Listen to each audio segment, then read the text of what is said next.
iyo wiilashan gabdhahan aan bartay kutub islaam oo fara badan bay siiyeen oo turjuman carabi ku turjuman kutub waxay siiyeen dooda kirishtanka iyo muslimiinta ay ku doodeen ee la qoray bay siiyeen si aan bal u qaato khiyaarka wanaagsan si aan u qaato diinta aan raacayo gabadhan waxay leedahay geesinimadoodii iyo dareenkoodii wuxuu igu kallifay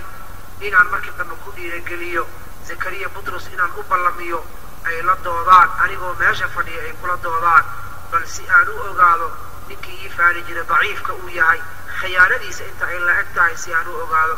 waxay leedahay markiiba waan la xiriiray waxaan u sheegay in aan guriganagii ku laabtay waxba igu uusan dhihin wuu iga aamusay markaa kadib haddana mar kale ayaan la xiriiray waxaan ku iri mid ka mid a qaraabadeyda wuxuu rabaa inuu kaala doodo diintaada ayuu rabaa waxay leedahay waxaan ogaa inuu yahay inaan ogolaanaynin wuxuu bilaabaa inuu ka meermeero uu ka warwareegsado waan ku adkeeyey wuxuu yidhi waa yahay baaltooga inoogu ballamay aan isula imaana meesha iyada ah qolkii baaltooga kirishtaanka lahaa baan galay waxaan filayey su-aalaha la weydiinay inuu ka gagabanayo waxa uu bilaabay sidii aan filaya ayuu haddana bilaabay waxay leedahay zakariya butrus wuxuu ahaa mid isku daya ayuu noqday inuu ka gagabado su-aalaha ama sida bahalka jirjiroolaha loo yaqaano uu isu warwareejiyo si uu dadka uga qarsoomo codkiisa u qariyo waxay leedahay waxaan garanayaa xuruufaha afkiisa ka soo baxayo dhawaqooda ayaan garanayaa aabbaha keliya aan leeyahay ilaahay igu xiri karay inuu yahay ayaan aaminsanaa codkiisa igama dhuumanayo wuxuu bilaabay su-aashii la weydiiyey mar inuu ka wareego marna uu yidhaahdo ma joogo qof kale ayaa meesha fadhiya dhaha dadka inuu sidaa ku yidhaahdo hadalkiisa ayuu bilaabay inuu badbedelo codkiisa nooc kale uu ka dhigo shaki iyo musiibo badan baa ku dhacday wuxuu su-aalaha qaar ka istaagay inuu ka jawaabo waxay leedahay gabadha intaa iyada ah markii ay dhacday baan qayliye waxaan ku iri waad ikhiyaantay waa inaad ka jawaabtaa aawa xujooyinkii cadcadaaya waan hayaa laylama doodi kara islaamka aad lahayd aaway zaynab waxay leedahay dhalinyaradii waxaan ku iri maxaa dhacay oo aad u geli weydeen qolalka sida dadka loogu kirishtaameynayo ma dadka zakariya iyo noociisa dadka kala doodaan waxay igu dhaheen bay leedahay qolalkan waxaan u naqaanaa musqulo annaga qolal maba noo ahaba waa musqulo wax kale kama shaqeeyaan diinta islaamka caydeeda rasuul maxamed caydiisa dadka inay kala dhex dhigaan karaahiye inay dadka kala dhex dhigaan unbay meesha u joogaan waxa xataa dadka kirishtaanka qiimaha leh xataa qolalka noocana ma garan qiimaha lagu cayo sidaa ayada ayay igu dhaheen kadib waxay leedahay waxaan u jeestay inaan nafsadayda ka baneeyo su-aalihii shakiga faraha badnaa dareenkii faraha xumaa inaan nafsadayda ka baneeyo aan isla xisaabtamo keligay meel fadhiisto aan iraahdo zaynabey ka waran maxaad rabbi hortii ku istaagi doontaa lacagtaa yar aad ku iibsata diinkaaga iyo adduunyadaada maxay ahayd kuwan ayaa ku khiyaamay diinkaaga kaa bixiyey waxaan ogaaday bay leedahay horay inaan diinkayga si saxa aanan u fahmin horay inaanan u dooranin dariiqa si sahla aanan ku dooranin nafsadayda waxaan u daayay kuwa shayaadiina awoodna aan u lahayn inay ku ciyaaraan nafsadayda maalmo 3 ayaan sidaa ku sugnaa kadib waxaan go'aansaday inaan boorka iska jafo qalbigaygii qabsaday kadibna zaynabtii muslimadda ahayd islaamka saxiixa qabsatay aan noqdo waxay leedahay waan gilgishaa mar walbo aan xusuusto haddana إن الله لا يغفر أن يشرك به ويغفر ما دون ذلك لمن يشاء ومن يشرك بالله فقد افترى إثما عظيما إن الله لا يغفر أن يشرك به ويقول نقطة قضح لقلتها من قلبي شركي عن قرسدو إلهي كاقعد فينيا اسمه وحان أقريا قرآنك وحان قواركا قل يا عبادي الذين أسرفوا على أنفسهم لا تقنطوا من رحمة الله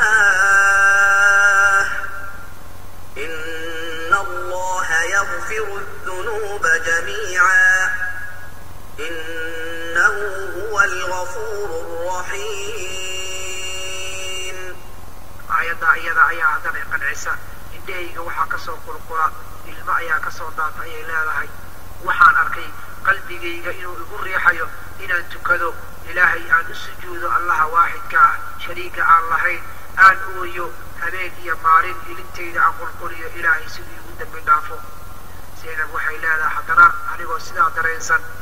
zaynabtii la yaqaana zaynab aan ahayn ayaan kusoo laabtay. waxay leedahay gebagabadii waxaan u gudbinayaa, waxay la hadlaysaa dadka, waxay leedahay sheekha azhar xukuma waxaan leeyahay ha xusuusto qowlkii nabiga sala allahu calayh wasalam kullukum raacin wa kullukum mas-uulun can raciyatihi. ilaahay wuxuu leeyahay qof walba waxaa la raaciyey wixii loo dhiibay, qof walbana waa la weydiinayaa. ummaddan adiga ayaa diinka u bartay, caalim isugu sheegayo, ilaahay ka cabsa ummaddan ka gaar baan idhi. waxay leedahay culimmada ayaan la hadlayaa ha hilmaamina akhlaaqda nebi moxamed sala allahu calayh wasalam, ha hilmaamina qowlka ilaahay. فبما رحمة من الله لنت لهم ولو كنت فظا غليظ القلب لانفضوا من حولك فاعف عنهم واستغفر لهم وشاورهم في الأمر فإذا عزمت فتوكل على الله إن الله يحب المتوكلين. هذا أهان لهم من قللنا قلبي سوء هنبيعي لانفضوا من حولك hareeraha ma aysan joogeen asxaabta. oo waxay ula jeedaa culimmadii su'aalaha ay weydiisay ee ku yidhi su'aalaha noocaasi haddaad mar dambe na weydiiso shirki baad ku gelaysaa, iska ilaali. ama ku yidhi waxaan ilaalinaynaa diinta, ayaan ilaalinaynaa fidnada ayaan diidannahay. waxaan la hadlayaa bay leedahay dhalinyarada muslimiinta ah, diintiina waa xaq, fursad ha siinina kuwan dadka fidnaynayo, hana isdhigina dhulka kuwa eeyaha ah ee diimaha kala wata ee diintiina ku xadgudbayana afka sida dameerka oo kale liijaanka ugu xidha. waxaan la hadlayaa bay leedahay baadariga la yidhaahda zakariya butrus ee maraykanka ku nool, waan kuu mahad celinayaa bay tidhi, sababtoo ah diinkaygii baad iga saartay, laakiin waxaad ii fududaysay inaan diinkayga kusoo laabto anigoo sidii hore ka xoog badan. ehelkayga iyo dariskayga waxay leedahay waxaad i arki doontaan zaynabtii muslimadda ahayd tu ka fiican inaan noqdo ayaad igu arki doontaan. waxay la hadlaysaa kirishtaanka ninka ugu weyn ee dalka masar, waxay leedahay kaniisadda aad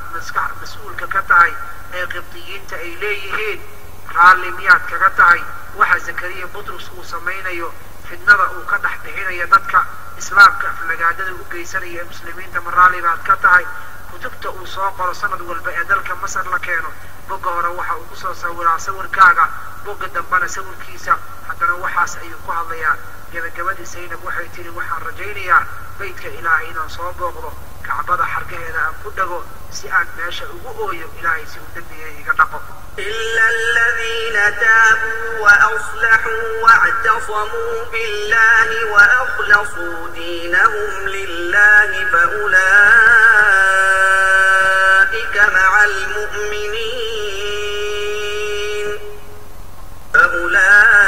فأولئك مع المؤمنين وسوف يؤتي الله المؤمنين أجرا عظيما. هذا وبالله التوفيق، والسلام عليكم ورحمة الله وبركاته.